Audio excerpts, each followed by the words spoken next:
Vamos a continuar leyendo los conceptos elementales del materialismo histórico por Marta Harnecker. Estamos en la segunda parte, las clases sociales.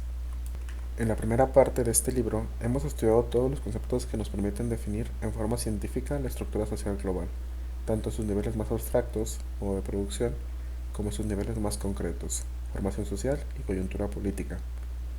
Hasta aquí hemos permanecido, por lo tanto, a nivel de las estructuras sociales. En la segunda parte del libro estudiaremos los efectos que esas estructuras producen sobre los individuos que las habitan y la forma en que ellos pueden modificar esas estructuras. El primer capítulo se referirá al concepto de clases sociales como efecto de la estructura social. El segundo se referirá a la lucha de clases, es decir, a la forma como las clases pueden actuar sobre las estructuras. Capítulo 9. Las clases sociales. Introducción.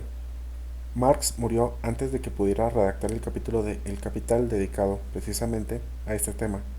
Muchos han sido los autores que han pretendido reconstruirlo, pero no siempre los métodos elegidos han sido los mejores. Recordemos aquí solamente a uno de ellos, Dahrendorf, quien en su libro Las clases sociales y su conflicto en la sociedad industrial se esfuerza por reconstruir el último capítulo de El Capital, haciéndolo en forma de suma de citas tomadas en distintos textos de Marx, pertenecientes a distintas épocas y que se desarrollan a distintos niveles de abstracción, según un esquema que establece previamente. Su esfuerzo es valioso en cuanto a presentación de citas, pero absolutamente nulo en cuanto a significar un aporte a la comprensión de la problemática marxista acerca de las clases sociales. El verdadero camino no es el de construir el concepto ausente a través de una recopilación de citas o de la elección de las mejores entre ellas, sino tratar de construirlo a través de la comprensión de la problemática que está en su base y que se encuentra fundamentalmente en el capital. Ese es el camino que hemos seguido. El concepto de clase social no es un concepto que puede ser definido a un nivel abstracto, al nivel de modo de producción, pero que para ser un instrumento de análisis político debe ser concretado y estudiado las nuevas determinaciones que adquiere en una formación social concreta y en una coyuntura política dada. Definiremos primeramente el concepto de clase social a nivel de modo de producción, para luego pasar a las determinaciones propias que adquiere a nivel de la formación social y de la coyuntura política. Clases sociales y modo de producción. En todo modo de producción en que existen relaciones de explotación, se presentan dos grupos sociales antagónicos, los explotadores y los explotados, esclavos y amos, siervos y señores feudales, obreros y patrones. La existencia de estas clases sociales o grupos antagónicos no fue descubierta por Marx. Muchos historiadores y economistas ya hablaban de ellas antes que él. Marx escribía a Weidemeyer el 5 de marzo de 1852. Por lo que a mí se refiere, no me cabe el mérito de haber descubierto la existencia de las clases sociales en la sociedad moderna ni la lucha entre ellas.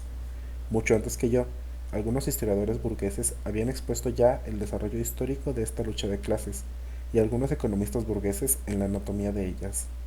Lo que yo he aportado de nuevo ha sido demostrar, 1. Que la existencia de las clases sociales solo va unida a determinadas fases históricas del desarrollo de la producción; 2.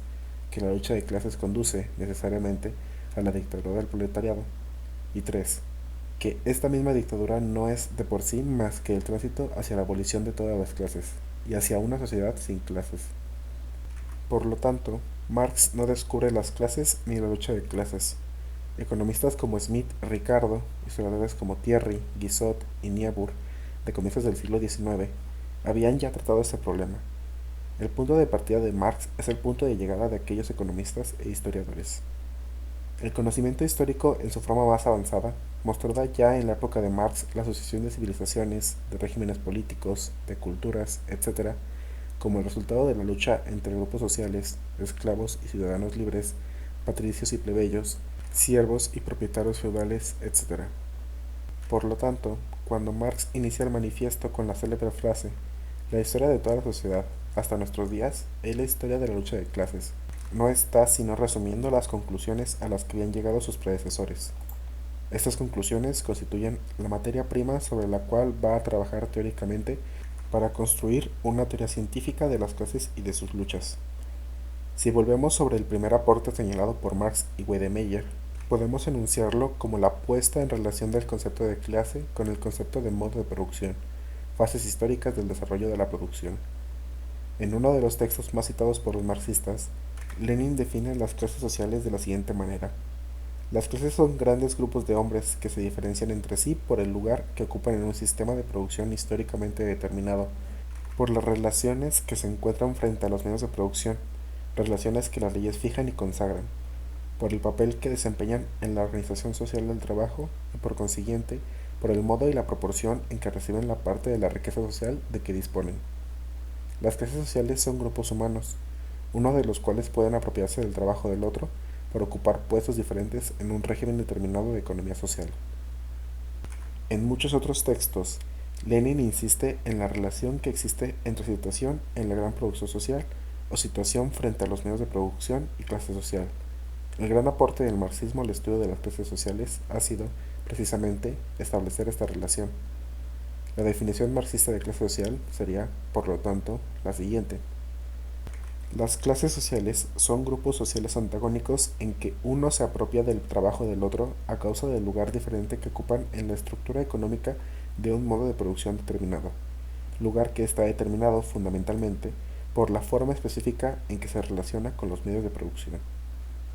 Esta relación específica ha sido considerada clásicamente como una relación de propiedad o no propiedad en los medios de producción, identificándose generalmente la propiedad con la posesión efectiva de estos bienes. Pero ya hemos visto que ambas palabras no significan lo mismo, que no siempre coincide la propiedad con la posesión efectiva de estos medios. Esta confusión tiene su origen en el capital mismo, ya que en el modo de producción capitalista premonopolista estudiado por Marx, coinciden ambas relaciones en una misma persona. El capitalista es propietario de los medios de producción y los posee efectivamente, al mismo tiempo, ya que sin su intervención o la de un delegado suyo, el complejo proceso de producción no puede marchar.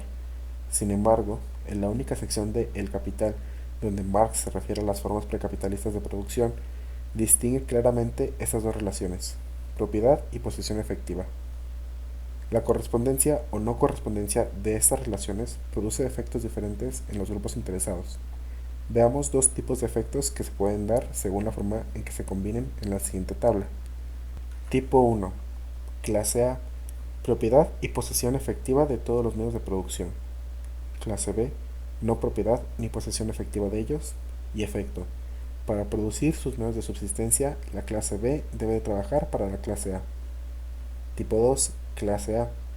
Propiedad del medio de producción más importante, la tierra. Clase B. Posesión de la tierra, propiedad de los instrumentos de trabajo, control del proceso de producción, posesión efectiva.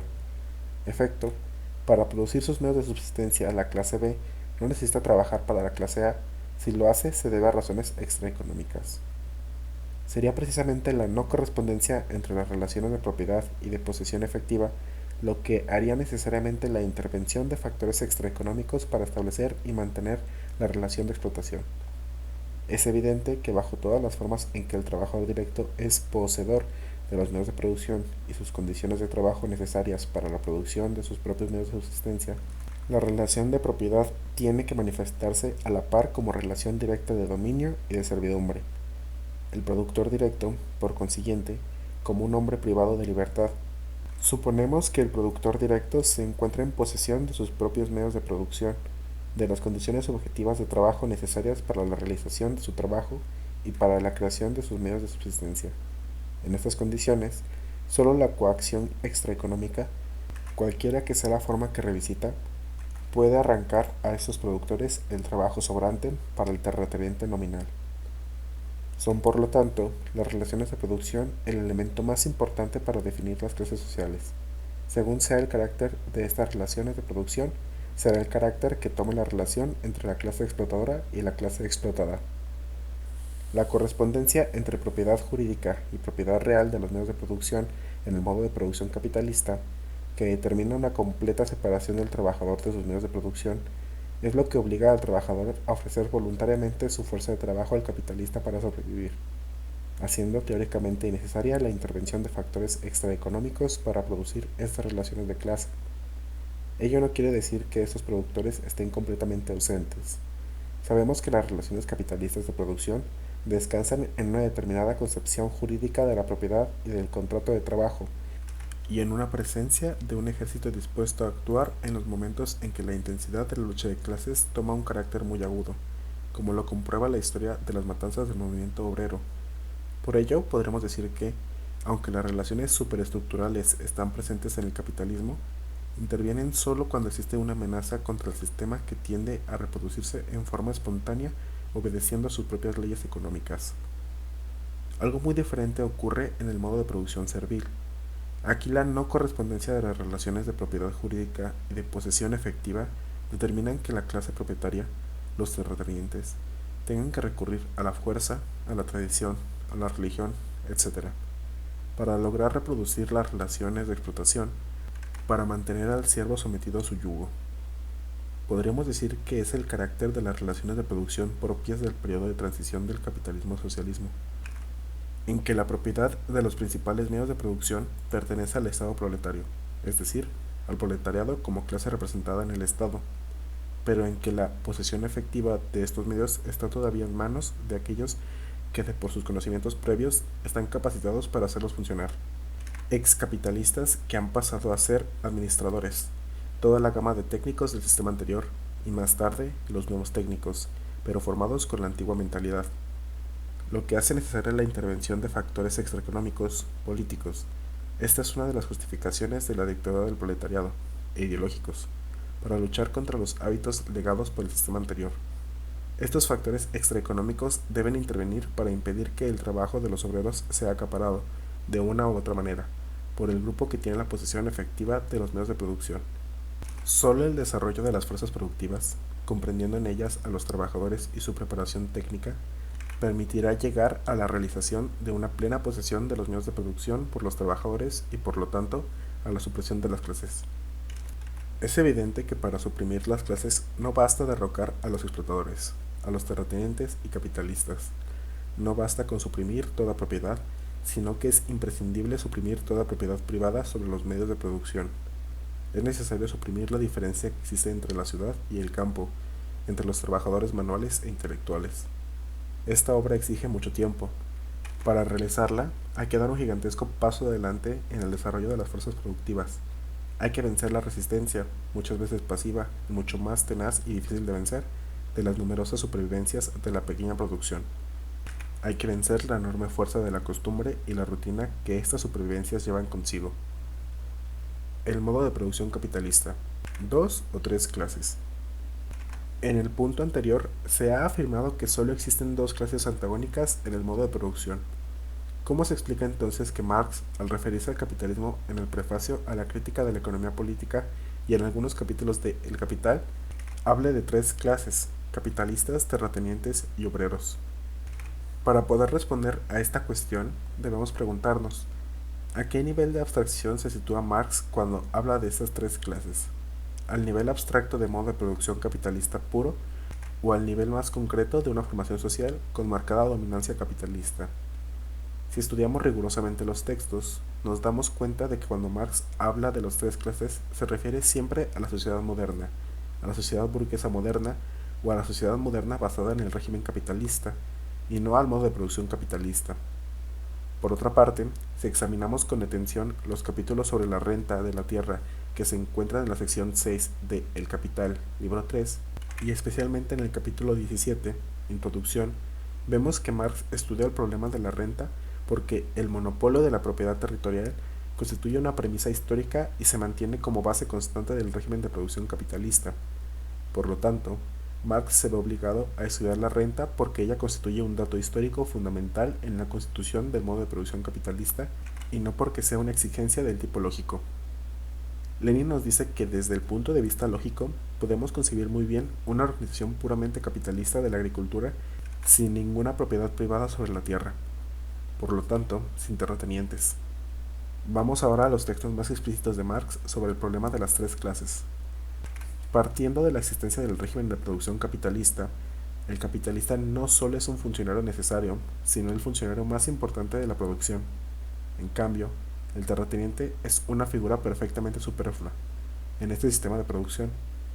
Todo lo que éste necesita es que el suelo no sea objeto de libre disposición, que se enfrente con la clase obrera como un medio de producción que no le pertenece, y esta finalidad se alcanza perfectamente declarando el suelo propiedad del Estado y haciendo, por lo tanto, que el Estado perciba la renta del suelo.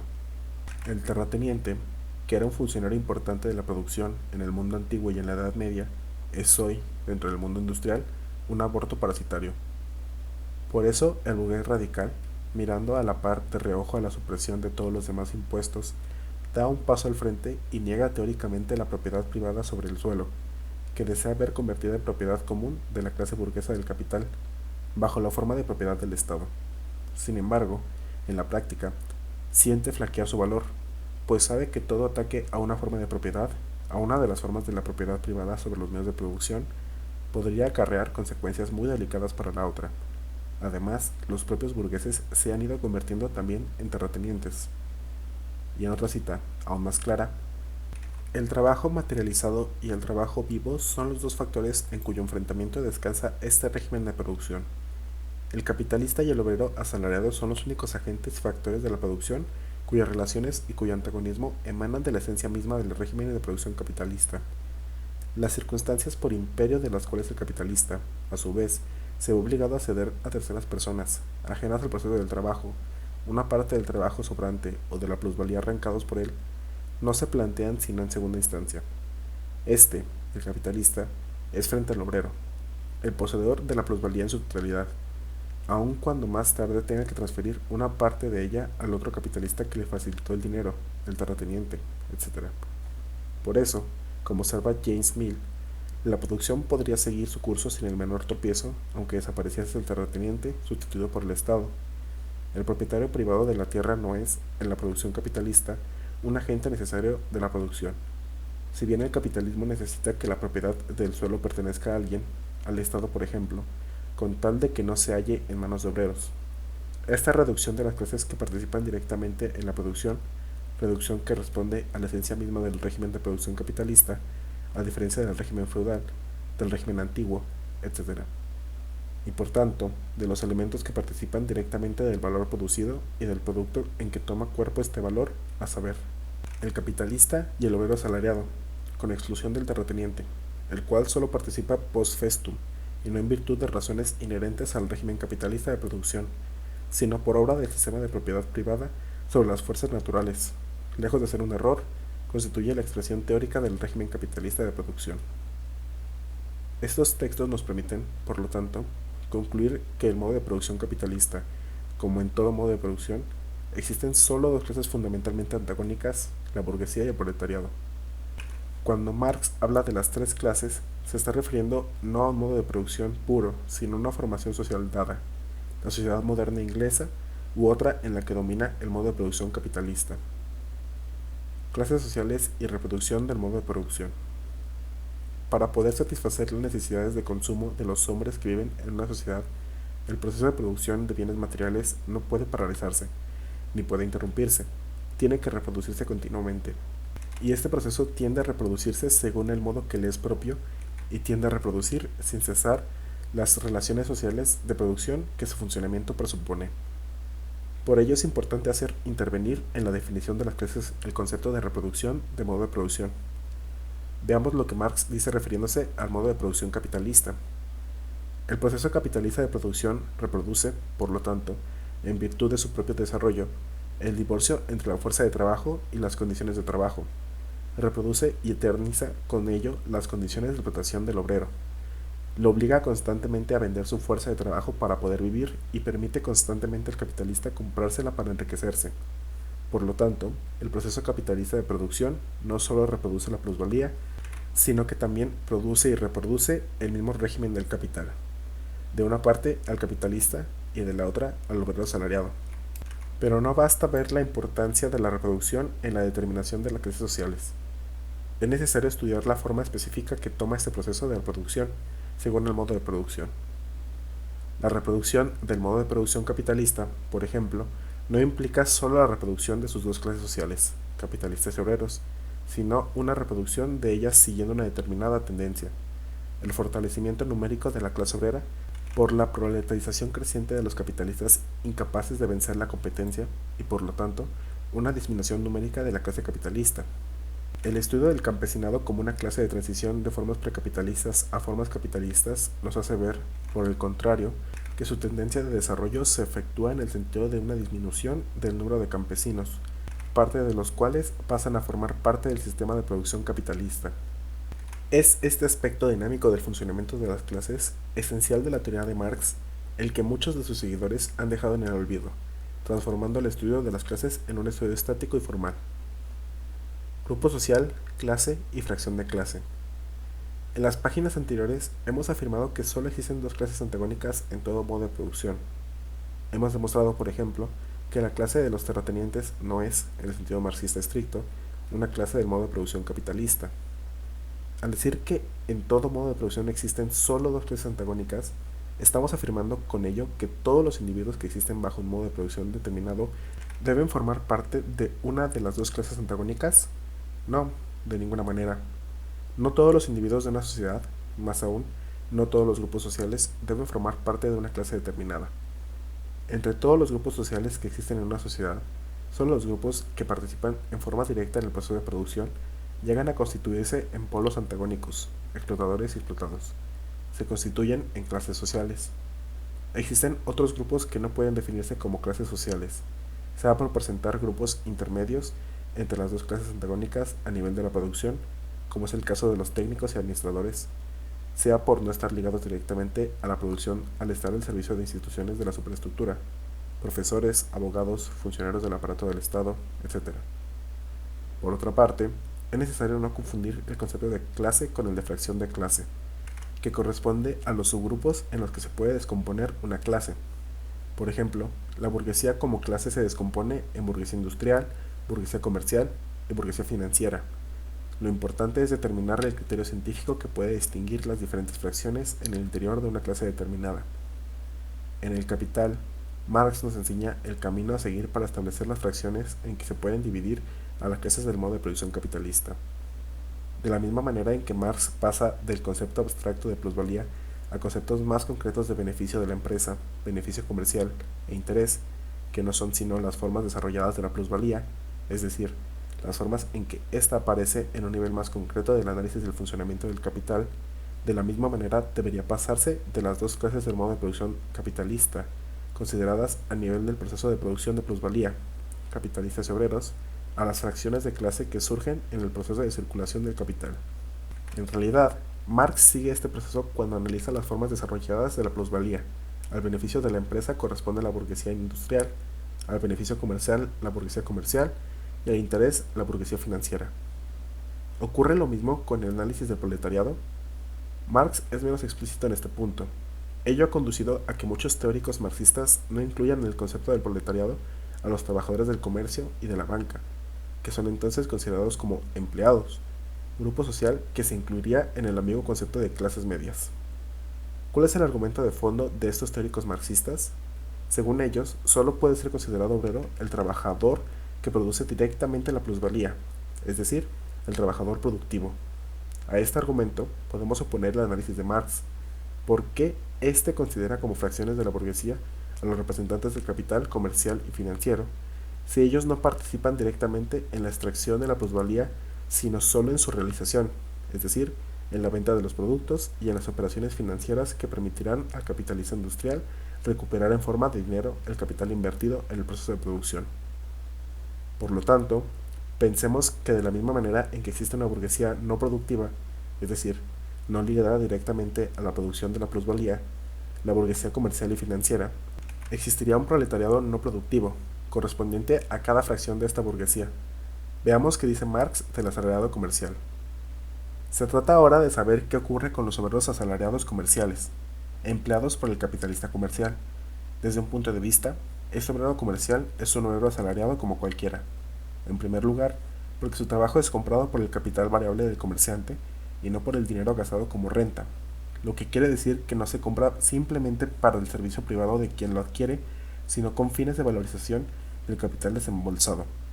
En segundo lugar, porque el valor de la fuerza de trabajo, y por lo tanto de su salario, se haya determinado, al igual que los demás obreros asalariados, por el costo de producción de su fuerza de trabajo específica y no por el producto de su trabajo. Sin embargo, entre él y los obreros empleados directamente por el capital industrial, tiene que mediar necesariamente la misma diferencia entre el capital industrial y el capital comercial, y la que existe, por lo tanto, entre el capitalista industrial y el comerciante. El comerciante, como simple agente de la circulación, no produce valor ni plusvalía, razón por la cual tampoco los obreros mercantiles dedicados por él a las mismas funciones pueden crear directamente plusvalía para él. Veamos por último cuál es la dinámica del desarrollo de esta fracción del proletariado, a medida que se reproduce en forma ampliada en el modo de producción capitalista. El obrero verdaderamente comercial figura entre los asalariados mejor retribuidos, entre aquellos que rinden un trabajo calificado y experto, superior al trabajo medio.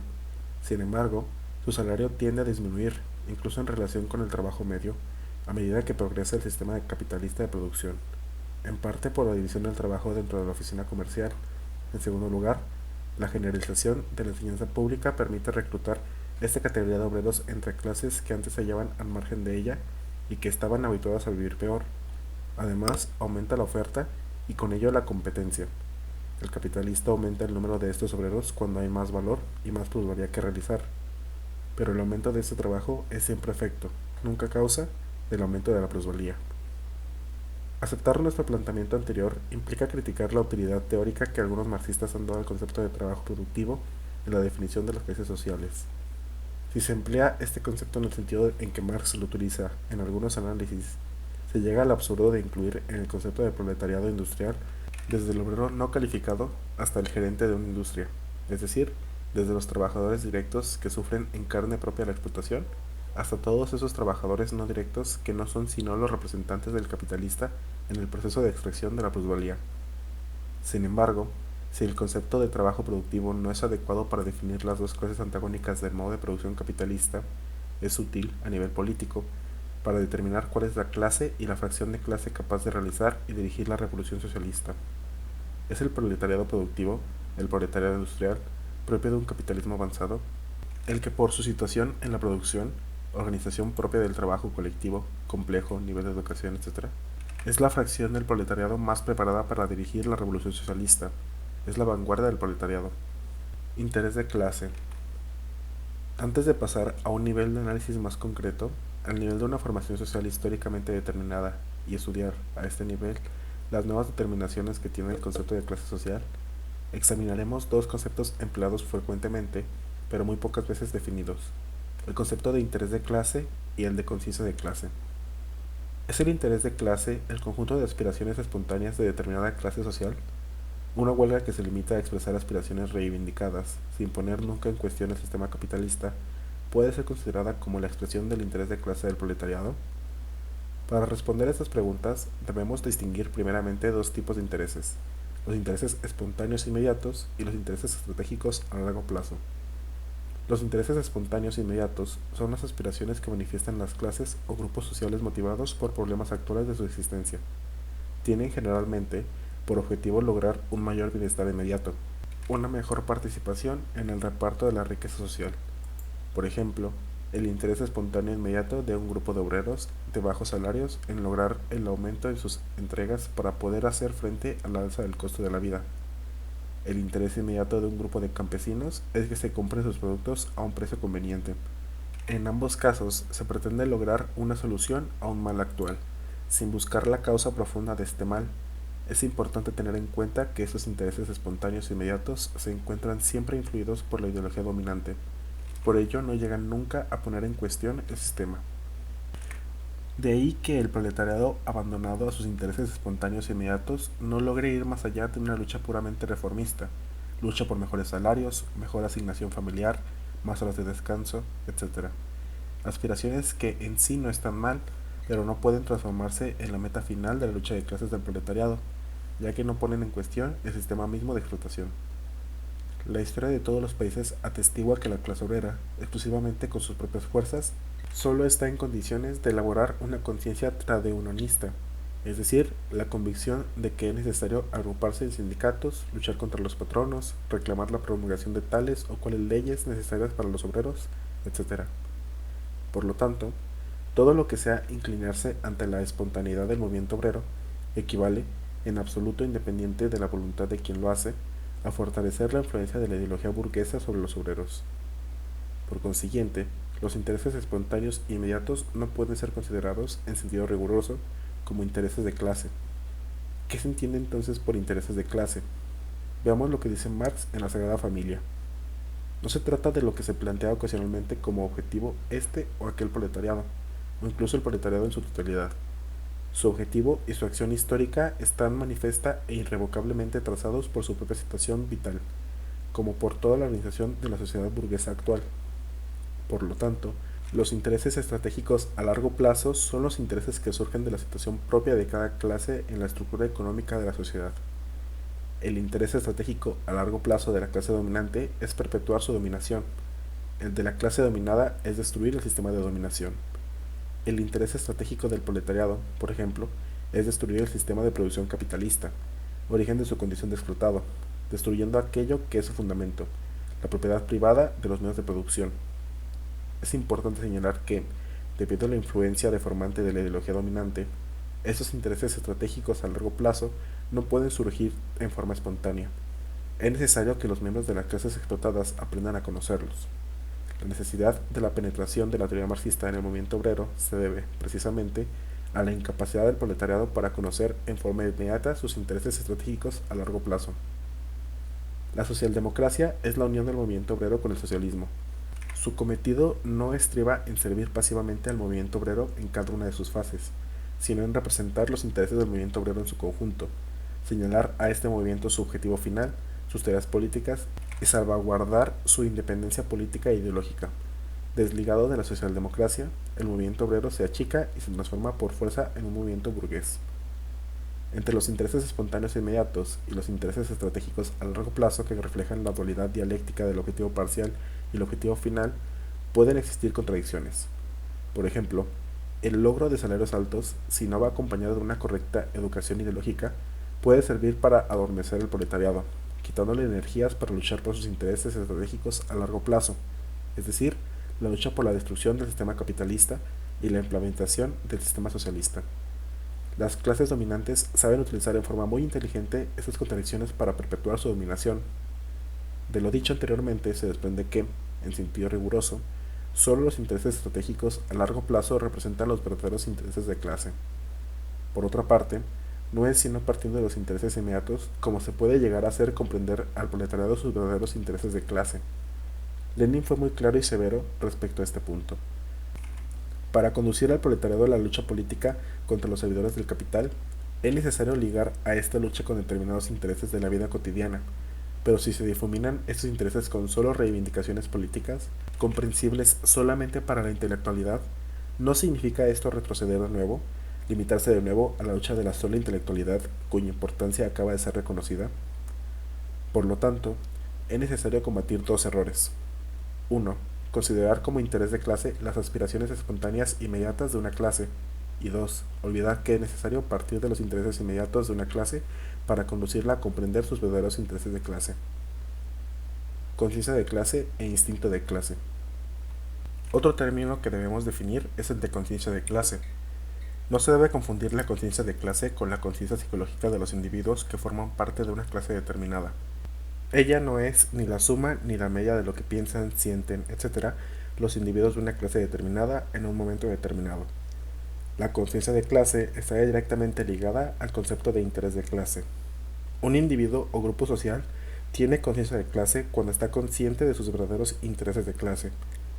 La conciencia de clase es, por lo tanto, un dato objetivo relacionado con una situación objetiva, la situación que cada clase ocupa en la producción social. Ello la distingue absolutamente de los pensamientos empíricos, de los pensamientos psicológicamente descriptibles y explicables que los hombres se hacen de su situación de vida. Ahora nos cabe hacernos una última pregunta. ¿Es la conciencia de clase algo que nace espontáneamente? Para responder a esta pregunta, debemos distinguir previamente entre conciencia de clase e instinto de clase. Toda clase social, por su situación objetiva dentro de la producción social, tiende a reaccionar de una manera típica. Llamaremos instinto de clase precisamente a esos esquemas inconscientes de reacción, productos de la situación de clase que se encuentran en la base de todas las manifestaciones espontáneas de clase. El instinto de clase es subjetivo y espontáneo. La conciencia de clase es objetiva y racional. Lenin es quien más frecuentemente emplea ese término de instinto de clase. El campesinado tiene instinto de proletario. Los obreros aspiran instintivamente al socialismo. Es el instinto de los explotados lo que los llevó a realizar la fraternización en el frente. Ahora bien, ¿existe un paso directo de lo instintivo a lo consciente? Es evidente que no, por lo menos en lo que se refiere a las clases explotadas de todo modo de producción. Entre el instinto y la conciencia se interpone la ideología dominante, que desnaturaliza el instinto limitándolo a expresiones que no pongan en cuestión el sistema, y por ello, la conciencia de clase del proletariado no es nunca la mera expresión de su situación en la estructura económica de la sociedad. Si el proletariado de un determinado país no tiene conciencia de clase, sino una conciencia puramente reivindicativa, no se puede culpar de ello, exclusivamente a la inmadurez de las condiciones objetivas. Las condiciones no estarán nunca lo suficientemente maduras como para que el proletariado adquiera por sí solo su conciencia de clase. La teoría del Partido Obrero consiste precisamente en introducir la conciencia de clase en el proletariado, es decir, en mostrarle y ayudarlo a ser consecuente con sus verdaderos intereses de clase. Clases sociales y formación social. Llamaremos estructura de clases a la articulación de las diferentes clases y fracciones de clase en los diferentes niveles, económico, político, ideológico, de una formación social. Esta estructura de clases no constituye una simple yuxtaposición de las clases típicas de cada una de las relaciones de producción que se encuentran presentes en ella, sino una articulación original de estas clases que sufren así estratégicos a largo plazo. En esta articulación de un cierto número de clases en una formación social determinada, encontramos siempre una clase o fracción de clase dominante y clases o fracciones de clases dominadas. La estructura de clases a nivel de la formación social implica, además de las determinaciones propias de la combinación de las diferentes relaciones de producción que sirven de soporte a las diferentes clases antagónicas propias de cada modo de producción, otras determinaciones que explican el surgimiento de nuevas clases que tiene carácter transitorio, por ejemplo, el campesinado, pequeño productor agrícola, que surge al suprimirse el régimen de producción basado en la servidumbre y que tiende a desaparecer a medida que se desarrolla el capitalismo en el campo, convirtiéndose en su mayor parte en proletariado agrícola o emigrando a la ciudad. Por lo tanto, para realizar un análisis completo de la estructura de clases de una formación social determinada, debemos considerar, además de las clases típicas de relaciones de producción presentes, las clases de transición. Por otra parte, no debemos olvidar que cada una de estas clases sufre modificaciones al estar articulada a todas las demás y desempeñar un papel dominante o subordinado en esa articulación.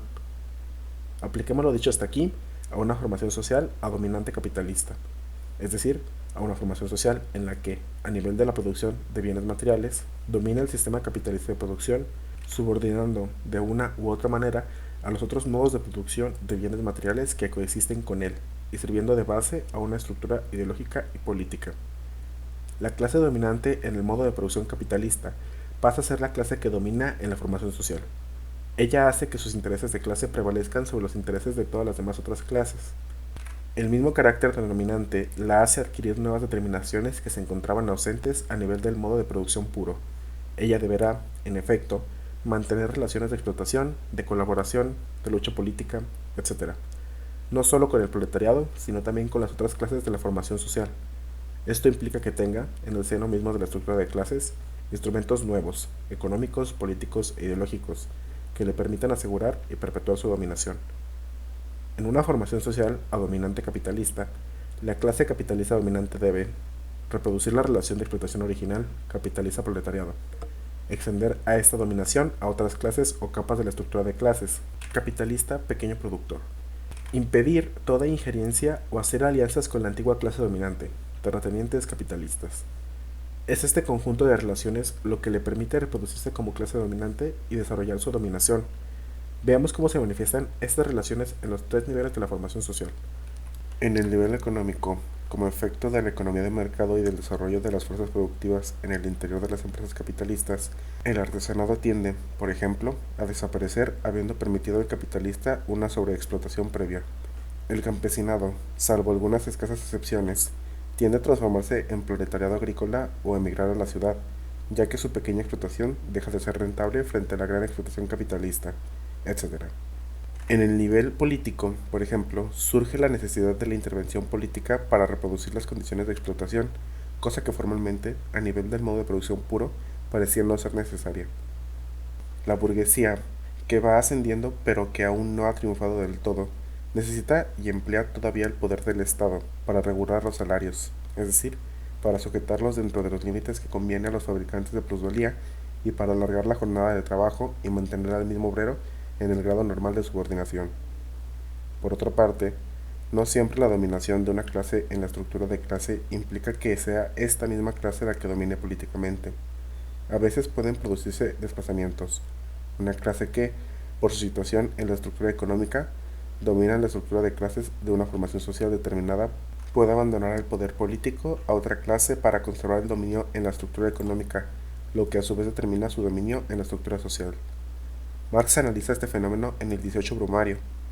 Por lo tanto, cuando la burguesía excomulga como socialista lo que antes alzaba como liberal, confiesa que su propio interés lo ordena esquivar el peligro de su gobierno propio, que para poder imponer la tranquilidad en el país, tiene que imponérsela ante todo a su parlamento burgués, que para mantener intacto su poder social, tiene que quebrar su poder político, que los individuos burgueses solo pueden seguir explotando otras clases y disfrutando apaciblemente de la propiedad, la familia, la religión y el orden bajo la condición de que su clase sea condenada con las otras clases a la misma nulidad política, que para salvar la bolsa hay que renunciar a la corona. Por último, en el nivel ideológico, la ideología de la clase dominante tiende a defender el orden social que no es sino el orden que ella ha establecido, para reproducir su dominación. No es extraño observar a través de la historia que ideas que han sido rechazadas en una época determinada por la burguesía, como el control de la natalidad, sean aceptadas y fomentadas años después para evitar la explosión demográfica que, aumentando la cantidad de insatisfechos con el régimen, llegaría incluso hasta ponerlo en peligro. Clases de transición. Llamaremos clases de transición a las clases que solo aparecen a nivel de una formación social como efecto de la desintegración de antiguas relaciones de producción y que tienden a descomponerse a medida que se desarrollan nuevas relaciones de producción. La pequeña burguesía, es decir, el pequeño productor independiente, artesano o campesino, es un caso típico de clase de transición. Veamos primero la pequeña burguesía agraria o campesinado en sentido estricto. Donde ha existido históricamente un régimen de producción basado en la servidumbre, la abolición de los lazos de servidumbre ha liberado a los antiguos siervos convirtiéndolos en pequeños productores más o menos independientes. Pero la desaparición de la servidumbre no se debe a un azar o a la buena voluntad de los señores, sino a la presión ejercida por el capitalismo incipiente, que después de un cierto desarrollo urbano comienza a penetrar en el campo. La penetración del capitalismo en el campo produce un efecto desintegrador de esta clase, la que poco a poco se va descomponiendo en proletariado rural y burguesía rural. El campesinado como clase tiende, por lo tanto, a desaparecer, incapaz de competir con la producción capitalista en el mercado debido a sus costos de producción más altos. Va arruinándose y convirtiéndose en proletariado rural o emigrando a la ciudad, salvo algunos raros casos que logran afirmarse y convertirse en campesinos ricos pasando a las filas de la burguesía rural. Esta descomposición del campesinado es un proceso irreversible mientras dominan las leyes de producción capitalista. Ningún deseo de mantener la pequeña producción puede detener este proceso. Sí pueden tomarse medidas para disminuir su velocidad. Lo mismo ocurre con los pequeños productores independientes, es decir, con aquellos productores que son al mismo tiempo dueños de los medios de producción. La imposibilidad de competir con las empresas capitalistas en el mercado lo reduce, poco a poco, a la condición de proletarios. Por lo tanto, la pequeña burguesía, pequeños productores campesinos y artesanos que producen en un régimen de economía mercantil, no existe como clase al nivel de modo de producción puro, sino que aparece como tal a nivel de la formación social, como clase de transición que surge de la desintegración de las relaciones de producción basadas en la servidumbre y tiende a desaparecer a medida que se extienden las relaciones capitalistas de producción. El aislamiento de sus miembros debido a la forma independiente de producir, su carácter transitorio, su carácter intermedio entre el proletariado y la burguesía, determinan sus características en los distintos niveles de la formación social. Desde el punto de vista de la economía, la pequeña burguesía es una clase explotada y subordinada al sistema capitalista dominante, pero justamente debido a su aislamiento, provocado por sus mismas condiciones de producción, apegado a un lugar y a una explotación determinada, no está en condiciones de comprender el carácter de clase de esta explotación y de esta opresión, de las que sufre, a veces, no menos que el proletariado. No está en condiciones de comprender que tampoco el Estado en la sociedad burguesa puede dejar de ser un estado de clase. Desde el punto de vista ideológico, debido a su situación de transición, el pequeño productor está en una doble situación. Es, a la vez, un elemento de progreso en cuanto representa una liberación del régimen anterior de dependencia y un elemento reaccionario en cuanto lucha por mantener su situación de pequeño productor independiente, poniendo obstáculos al desarrollo económico. La situación intermedia que ocupa entre los patronos y los obreros lo lleva a fluctuar entre los intereses de la burguesía y del proletariado. Además, es la clase más permeable a la ideología dominante, con la que establece relaciones tales que le impiden percibir las condiciones objetivas de su servidumbre y de su futura destrucción. Para terminar, citemos este excelente texto de Lukács sobre la pequeña burguesía. La pequeña burguesía, al vivir al menos parcialmente en las grandes ciudades, sometida directamente a las influencias del capitalismo en todas las manifestaciones exteriores de la vida, no puede mantenerse enteramente indiferente frente al hecho de la lucha de clases entre la burguesía y el proletariado. Pero la pequeña burguesía, como clase de transición en la que los intereses de las dos clases se atenúan recíprocamente, va a sentirse por encima de la oposición de clases en general. Como consecuencia de ello, buscará los medios no para suprimir los dos extremos, capital y asalariado, sino para atenuar su oposición y transformarla en armonía. Pasará por lo tanto en la acción al lado de todas las decisiones decisivas de la sociedad y deberá necesariamente luchar alternativamente, y siempre inconscientemente por una u otra de las direcciones de la lucha de clases. Situación de clase. En las páginas anteriores hemos examinado el concepto de clase social a los dos niveles diferentes, al nivel de modo de producción y al nivel de la formación social, es decir, de una sociedad históricamente determinada. A ambos niveles, las clases se definen por su situación en la estructura social, situación que depende de las relaciones específicas que los grupos sociales mantienen con los medios de producción. La situación de clase está, por lo tanto, determinada por el lugar que ocupan los individuos en el proceso de producción social.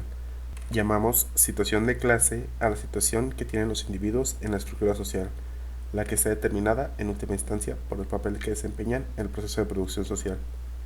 Este concepto no debe confundirse con el concepto de origen de clase, que no se refiere a la situación actual del individuo en la estructura social, sino a la situación de clase en la cual el individuo se formó, por ejemplo, la situación de clase de sus padres. Por último, este concepto de situación de clase no debe confundirse con el concepto de posición de clase que desarrollaremos en el siguiente punto. Clases sociales y coyuntura política. Nuestra primera etapa fue definir las clases a nivel de modo de producción. Luego las definimos a nivel de formación social. Ahora debemos pasar al nivel más concreto, al nivel de la coyuntura política o al momento actual, que constituye la síntesis de todas las contradicciones de una sociedad determinada en un momento determinado de su desarrollo. A este nivel, nuevas determinaciones entran en juego sobre determinando las clases anteriormente definidas. Analizaremos dos de estas determinaciones: el problema de posición de clase y la diferencia entre clase y fuerza social. A. Posición de clase. Cuando estudiamos las clases sociales a nivel de modo de producción, vimos que en una sociedad no todos los individuos pertenecen a una de las dos clases antagónicas, que existen grupos sociales que no pueden definirse como clases sociales, sea por representar grupos intermedios entre las dos clases antagónicas a nivel de la producción, sea por no participar directamente en la producción al estar al servicio de instituciones de la superestructura. Esos grupos no constituyen clases propiamente tales, pero tienden a adoptar posiciones que favorezcan a una u otra de las clases antagónicas. Por otra parte, no todos los miembros de una clase defienden los intereses de su clase en una coyuntura política determinada. Por ejemplo, la aristocracia obrera, sector privilegiado de la clase obrera de los países capitalistas e imperialistas en numerosas coyunturas políticas, no ha defendido los intereses de la clase obrera, sino los intereses de la burguesía. Por lo tanto, no basta ser miembro de una clase, tener una determinada situación de clase, para adoptar actitudes políticas consecuentes con esa situación de clase. Llamaremos posición de clase a la toma de partido por una clase en una coyuntura política determinada. Esta toma de partido por una clase determinada implica defender y luchar por sus intereses de clase, adoptar su punto de vista, pasar a integrar sus filas, representar sus intereses. Refiriéndose, por ejemplo, a las capas medias, el término capas medias es descriptivo. En términos científicos que abarca estos grupos sociales señalados por Marx es el de pequeña burguesía. Es el pequeño industrial, el pequeño comerciante, el artesano, el campesino. Marx afirma que son revolucionarias únicamente cuando tienen ante sí la perspectiva de su tránsito inminente al proletariado. Ellas defienden entonces no sus intereses presentes, sino sus intereses futuros. Abandonan sus propios puntos de vista para adoptar el del proletariado. Lenin dice, por otra parte, que no es imposible que ciertas condiciones tal o cual capa de trabajadores se sitúe al lado del proletariado. Luego señala que todo el problema reside en determinar estas condiciones y considerar que las palabras hacer suyo el punto de vista del proletariado expresan en forma precisa estas condiciones, que estas palabras trazan, en forma muy neta, una línea de demarcación entre los verdaderos marxistas y todos los otros grupos que se pretenden socialistas. Este otro texto, refiriéndose a los intelectuales, dice que todo intelectual, a pesar de trabajar en un análisis objetivo de la realidad, no puede dejar de tomar partido por tal o cual clase una vez ha comprendido las relaciones que existen entre ellas. En un texto sobre las tareas de la juventud revolucionaria, hace ver cómo los estudiantes no pueden ser considerados como un todo homogéneo, ya que tienden a reflejar los intereses de todas las clases y grupos políticos de la sociedad. Entre ellos, solo algunos adoptan una posición revolucionaria, consagran sus fuerzas a la clase obrera. En el 18 Brumario de Luis Bonaparte, Marx nos habla de los representantes de la pequeña burguesía que pueden estar a un mundo de distancia de ellos por su cultura y su situación individual. Lo que los hace representantes de la pequeña burguesía es que no van más allá en cuanto a mentalidad de donde van los pequeños burgueses en sistemas de vida, que, por tanto, se ven teóricamente impulsados a los mismos problemas y a las mismas soluciones a que impulsan aquellos, prácticamente, el interés material y la situación social. Tal es, en general, la relación que existe entre los representantes políticos y literarios de una clase y la clase por ello representada. Por lo tanto, la posición de clase es un concepto que pertenece al análisis de la coyuntura política. Es en el momento actual de la lucha política cuando los individuos se agrupan en posiciones de clase definida. La base de esta posición de clase es, evidentemente, la situación de clase, pero no se restringe a ella. Elementos aislados o grupos pertenecientes a otras clases pueden adherirse y luchar por una clase que no es la suya. La situación de clase crea, como hemos visto, un instinto de clase que hace que los miembros de esa clase tiendan a tomar partido por la clase a la cual pertenecen. Para pasar a una posición de clase proletaria, el instinto de clase del proletariado solo necesita ser educado. Por el contrario, para que los intelectuales pequeñoburgueses logren pasar a una posición de clase proletaria, su instinto de clase debe revolucionarse. Y para que esto se logre en forma definitiva se requiere un largo proceso. Muchas veces, intelectuales pequeñoburgueses adhieren al partido del proletariado porque han llegado a convencerse de la verdad y eficiencia política de los análisis marxistas, pero en coyunturas políticas difíciles caen en posiciones pequeñoburguesas. Esta es la razón profunda de la importancia que da el marxismo a la constitución social del partido del proletariado. Mientras mayor sea la cantidad de miembros del partido que tenga una situación de clase proletaria, más fácilmente se evitarán las divisiones izquierdistas o derechistas que surgen como expresión de la ideología pequeño burguesa en las filas del proletariado. B. Fuerzas sociales. Muchas confusiones acerca del concepto de clase provienen de ciertos textos de Marx que han sido interpretados en el sentido de negar el carácter de clase a un grupo social que, a pesar de estar en una determinada situación en la estructura económica de una formación social, no ha participado todavía en forma unificada en la lucha política.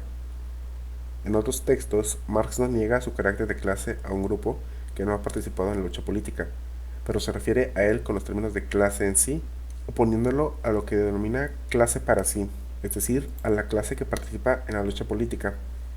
Las condiciones económicas habían transformado, primeramente, a la mayor parte del país en trabajadores. La dominación del capital creó a esta masa una situación común, intereses comunes. Así, esa masa es ya una clase frente al capital, pero no todavía frente a sí misma.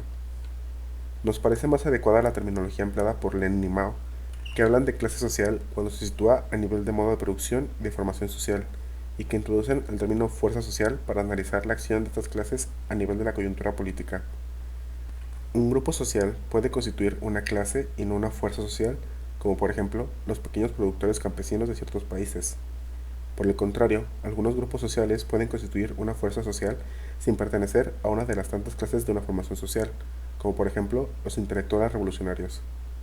Para que una clase o grupo social se constituya en fuerza social, no necesita estar organizada en partido político propio, como parece desprenderse de algunos textos de Marx. Basta con que su existencia se refleje de alguna manera en la correlación de fuerzas a nivel de la coyuntura, es decir, que produzca efectos pertinentes para usar la terminología de Poulantzas. Este es el caso del campesinado parcelario analizado por Marx en el 18 Brumario. En la coyuntura concreta del bonapartismo, Marx reconoce el papel que han desempeñado los campesinos parcelarios a pesar de no tener ni organización ni ideología propias. Ellos constituyen una fuerza social debido a que su existencia como clase se refleja en esa coyuntura concreta para el fenómeno histórico del bonapartismo, que no habría existido sin los campesinos parcelarios. Luis Bonaparte se considera el representante de los campesinos parcelarios, aunque en realidad sea el representante de la burguesía. No por eso deja de ser cierto que la existencia económica de los campesinos parcelarios se refleja, en nivel político, por efectos pertinentes que son la forma particular de estado del bonapartismo como fenómeno histórico. Se trata aquí de un elemento nuevo, fácilmente perceptible, que es la forma particular de estado del Segundo Imperio, y que no puede insertarse en el marco de estado parlamentario que la precedió. Si esto no hubiera ocurrido, si la existencia del campesinado como clase no se hubiera reflejado en el fenómeno del bonapartismo, esta clase habría tenido, sin duda, algún tipo de presencia en el nivel político. Aunque no fuese más que por el simple hecho de la organización política de las otras clases, así como las instituciones del Estado, deberían haber tenido en cuenta la existencia de los campesinos parcelarios, por ejemplo, en el caso del sufragio. Sin embargo, en este caso, esta presencia no habría constituido un elemento nuevo, no habría tenido efectos pertinentes, sino que solamente se habría insertado como variación en los límites circunscritos por los efectos pertinentes de otros elementos, por ejemplo, en el marco de la democracia constitucional. Ahora bien, en un proceso revolucionario es necesario distinguir tres tipos de fuerzas: fuerzas motrices, fuerza principal, fuerza dirigente. Las fuerzas motrices están constituidas por los grupos sociales que participan en forma activa en el proceso revolucionario. La fuerza principal está constituida por el grupo social que representa la fuerza motriz más numerosa. La fuerza dirigente está constituida por el grupo social que dirige el proceso revolucionario. Para dirigir el proceso revolucionario, no necesita ser la fuerza motriz más numerosa. Lo que lo constituye como fuerza dirigente no es el número sino el papel político, es decir, su capacidad de tomar la iniciativa, formular metas adecuadas a cada etapa y encontrar formas justas de dirección. De esta manera, se gana la confianza de las masas revolucionarias que siguen, sin vacilar, sus directivas. El caso de la Revolución China ilustra muy bien esos tres tipos de fuerzas. Las fuerzas motrices estaban constituidas por el campesinado, el proletariado y la pequeña burguesía urbana. A veces se lograban incorporar ciertos sectores de la burguesía nacional. La fuerza principal era, sin duda, el campesinado, y el proletariado, a pesar de su escaso número, logró constituirse en la fuerza dirigente de la revolución debido al papel político que desempeñó en la Revolución China. Es muy importante no confundir la fuerza principal con la fuerza dirigente de la revolución. En algunos países de América Latina, por ejemplo, las condiciones de extrema miseria del campesinado, su gran potencial revolucionario y su gran peso específico dentro de la población global del país lo constituyen, sin duda, en la fuerza principal de la revolución en esos países. Pero afirmar esto no implica negar al proletariado su papel dirigente en el proceso revolucionario, ya que es objetivamente la única clase que por situación de clase, es decir, por situación en la producción social, es capaz de conducir al proceso revolucionario hasta el fin, hasta la supresión de todo tipo de explotación. Conclusión. Las clases sociales como portadores de determinadas estructuras. Después de todo lo dicho en los puntos anteriores, podemos comprender qué tipo de relación existe entre la estructura social y las clases sociales. Las clases sociales no solo son sujetos creadores de las estructuras sociales, son, por el contrario, como dice Marx, los portadores de determinadas estructuras, los actores de un drama que no han constituido. Detengámonos un momento en este concepto de portador, que es el que Marx emplea en El Capital para dar cuenta de la relación que aquí pretendemos estudiar. En primer lugar, debemos advertir que la palabra alemana Träger tiene en español y en francés dos significados muy diferentes: soporte y portador. El primer término, soporte, indica la idea de sostener, de ser la base de algo, de servir de apoyo a algo, y en ese sentido lo utiliza Marx cuando afirma que las condiciones materiales son los soportes de las relaciones sociales. El segundo término, portador, significa por el contrario, tomar sobre sí, lleva consigo, y en ese sentido lo utiliza Marx cuando afirma que el capitalista no es otra cosa que el capital personificado, que solo actúa en el proceso de producción como portador del capital. Al afirmar el marxismo que las clases son los portadores de determinadas estructuras, está rechazando toda concepción voluntarista acerca de las clases sociales. No son las clases sociales las que crean las estructuras. No basta, por ejemplo, que una clase se proponga cambiar una estructura social para que pueda hacerlo. Aunque el proletariado quisiera implementar el comunismo inmediatamente después de haber destruido el capitalismo, no podría hacerlo, ya que este régimen social necesita como condiciones previas para su implantación un desarrollo muy avanzado de las fuerzas productivas. Pero afirmar que no son las clases sociales las que crean las estructuras no implica negar que ellas puedan actuar sobre las estructuras modificándolas dentro de ciertos límites. Estos límites dependen de ciertas condiciones materiales, fundamentales del grado de desarrollo alcanzado por las fuerzas productivas. Sin la participación activa de las clases, las estructuras sociales tienden a reproducirse superando las crisis provocadas por sus contradicciones internas. Los cambios radicales de las estructuras sociales solo se producen cuando las clases revolucionarias son capaces de aprovecharse de las crisis del sistema para producir cambios estructurales profundos, es decir, cambios revolucionarios. Esto es lo que explica el papel fundamental que el marxismo atribuye a la lucha de clases como motor de la historia. Debemos señalar que la edición española de El Capital del Fondo de Cultura Económica traduce indistintamente en los dos casos señalados la palabra trager como exponente. La edición francesa, por el contrario, traduce el primer trugger como support y el segundo por porteur. Por otra parte, cuando el TUSE se refiere a las clases sociales, emplea siempre el término porteur. Es Balibar quien introduce la confusión cuando señala que la palabra trager se ha reemplazado por la palabra support. Volviendo ahora a nuestra definición, decir que las clases son portadores de determinadas estructuras es lo mismo que decir que ellas son los efectos de esas estructuras. Podemos llegar así a definir las clases sociales como los efectos de la estructura social global sobre los individuos que participan de una u otra manera en la producción social. Hemos abandonado por ello el concepto de relaciones de producción para definir las clases.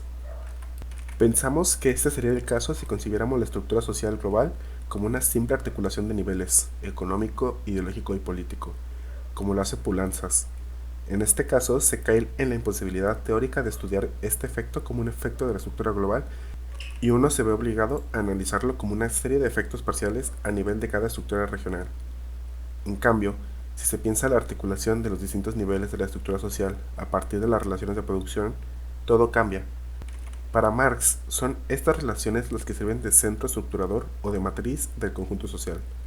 Como lo hemos visto, al estudiar el concepto de modo de producción, y por ello, son estas relaciones las que sirven de fundamento para la constitución de las clases sociales, negar esto, calificándolo de desviación economicista, es negar el aporte fundamental del marxismo al estudio de las clases sociales y es, por lo tanto, un retroceso con respecto al pensamiento marxista.